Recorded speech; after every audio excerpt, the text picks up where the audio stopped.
Florence, 15th century. A city of beauty and betrayal in the 15th century. Florence stood as one of the most vibrant and powerful cities in Europe.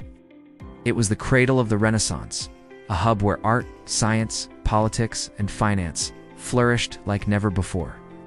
From the brilliance of Botticelli's paintings to the architectural feats of Brunelleschi's dome, Florence radiated cultural and intellectual splendor. But beneath this luminous surface, the city was also a theater of intrigue, rivalries, and dark ambitions. At the heart of Florence's political scene stood the Medici family, wealthy bankers who, without official titles, managed to control the city through calculated alliances, vast wealth, and cultural patronage. Lorenzo de' Medici, known as the Magnificent, was not just a political leader. He was a symbol of the Florentine Renaissance, but not everyone welcomed his rise. Some saw his influence as tyranny cloaked in refinement. Among those who grew increasingly resentful were the Pazzi, a noble and wealthy family with deep roots in Tuscan society. The Pazzi had long been rivals of the Medici, and over time, their political exclusion from Florence's decision-making circles became intolerable. The Medici's power was growing, and the Pazzi's role in public life was diminishing. What started as frustration transformed into a burning desire for revenge. The solution they envisioned was drastic: to eliminate Lorenzo and his brother Giuliano and seize control of the city.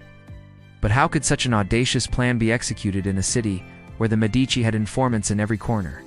How could conspirators communicate, coordinate, and act without raising suspicion? The answer lay in secrecy, an elaborate network of hidden messages, secret codes, and carefully crafted strategies that aimed to keep the plan concealed until the perfect moment. At a time when political correspondence and open meetings were risky for those involved in sedition, the conspirators had to adopt clandestine methods. Florence was not just home to artists and thinkers, it was also a city of spies, informers, and shifting loyalties. Any loose word or suspicious letter could spell disaster. To transmit orders, the Pazzi conspirators used trusted messengers who either carried messages verbally or delivered written notes encoded in Latin or with substitution ciphers. These cryptic messages ensured that even if intercepted, they could not be easily understood by outsiders. Some letters were so cleverly concealed that they were sewn into the linings of garments or hidden in double-bottomed containers. These were sophisticated techniques for the time, reflecting the seriousness and danger of the plot. Additionally, the conspirators used visual cues during public events to avoid speaking openly. Since the attack was planned to take place in the Cathedral of Santa Maria del Fiore, a signal such as a dropped handkerchief or a subtle hand gesture would indicate the moment to strike. These nonverbal cues were essential for keeping the plan hidden from the watchful eyes of the Medici's allies. Effect. But even with these precautions, secrecy is never absolute. The greater the risk of betrayal or error. And in the case of the Pazzi conspiracy, both would play a part in the plan's eventual unraveling. By the late 1470s, Florence was essentially governed by Lorenzo de' Medici, though he held no official title. His power came from influence, relationships, and money. Through his bank, Lorenzo wielded control not only in Florence but throughout Europe, establishing alliances with monarchs, the Pope, and foreign merchants. His leadership style was shrewd and effective, more diplomat than tyrant, but his enemies saw him as a dangerous manipulator. The Pazzi family, increasingly sidelined, resented their loss of influence. Despite their wealth and noble heritage, they found themselves unable to penetrate the Medici-controlled political system. To the Pazzi, Lorenzo was not just a political rival, he was the architect of their marginalization. And so, they turned to violence. To legitimize their plot, they secured the support of external powers. Pope Sixtus IV, who had his own grievances with the Medici, lent discreet backing to the conspirators. His involvement, while critical, introduced even more complexity and risk to the plan. Letters detailing parts of the plot were circulated, and although intended to remain secret, a few eventually found their way into the wrong hands. As the date of the attack approached, tension among the conspirators rose. Each participant knew that any hesitation or slip-up could doom them all. There were even reports of threats among members to ensure loyalty and silence. Still, secrecy began to crumble. Lorenzo's extensive intelligence network picked up signs that something was brewing. A warning reached him shortly before the planned attack. perhaps from a nervous accomplice who feared the consequences or sought to save himself. Lorenzo took it seriously. He increased his awareness and surrounded himself with trusted allies. Despite this warning, the Pazzi believed they could still succeed. The chosen moment would be during Mass at the cathedral. Sunday, April 26, 1478, when both Medici brothers would be in attendance and vulnerable. It was a bold choice. Killing them in a church would send a dramatic message, but it also risked public backlash for desecrating a sacred space. On the morning of the attack, the conspirators gathered at the Cathedral of Santa Maria del Fiore. Mingling with the crowd and waiting for the right moment, Giuliano de' Medici was late, reportedly unwell, and almost did not attend. When he finally arrived, he was immediately surrounded by Francesco de' Pazzi and Bernardo Bandini, who positioned themselves to strike. The plan was for Giuliano to be attacked by Francesco and Bandini, while Giovanni Battista de Montesecco and others would target Lorenzo. But Montesecco faltered. As a soldier, he had agreed to participate in the plot, but killing someone inside a church violated his religious conscience. At the last moment, he refused.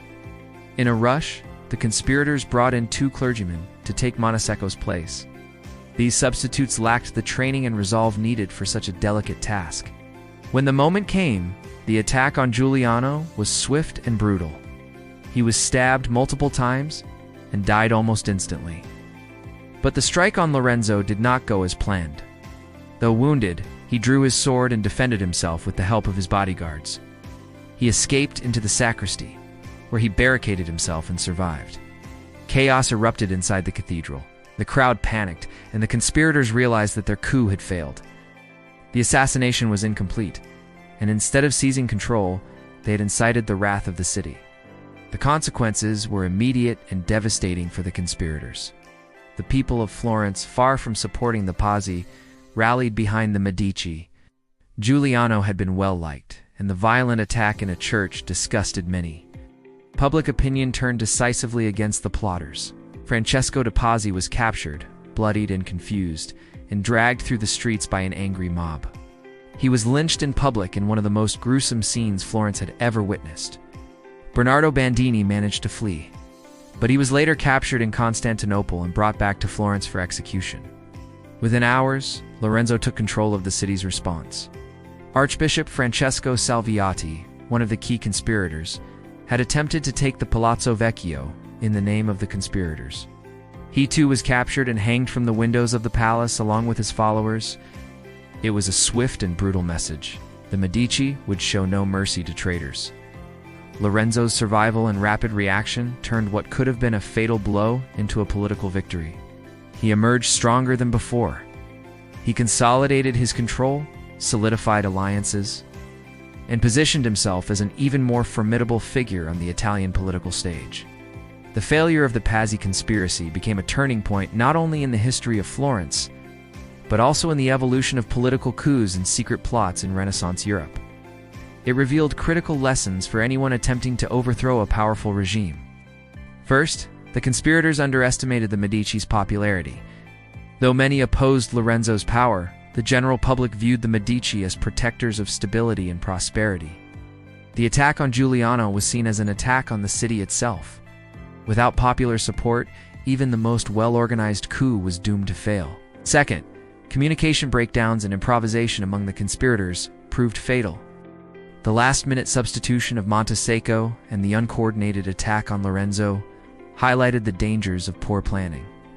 A coup requires precision, discipline, and unity, all of which the Pazzi lacked. Third, leadership mattered. Lorenzo's ability to stay calm, defend himself, and quickly organize retaliation demonstrated the kind of resilience that ultimately secured his survival and dominance. A strong leader can turn disaster into opportunity if he acts swiftly and decisively. In the years that followed, the Pazzi name was outlawed in Florence. Their properties were confiscated, and their memory erased from official records. They became a cautionary tale, a symbol of the dangers of reckless ambition and failed rebellion. The impact of the conspiracy extended beyond Florence. It influenced how future plots were conceived, more secretive, more psychological, and more dependent on subtle manipulation. rather than brute force. Espionage, silent alliances, and coded communication became essential tools in the political arsenal of Renaissance Europe. Rulers also learned that defending power meant more than governing effectively. It meant being vigilant, maintaining a network of informants, and reacting with authority when threatened. Lorenzo de' Medici had demonstrated how a near-death experience could transform into a decisive victory. Securing his legacy as one of the most influential figures in Italian history, ultimately, the Pazzi Conspiracy showed that beneath the elegance of Renaissance Florence beat a dangerous political heart one, where ambition, betrayal, and power played out not only in palaces but in cathedrals, streets, and the shadows of history.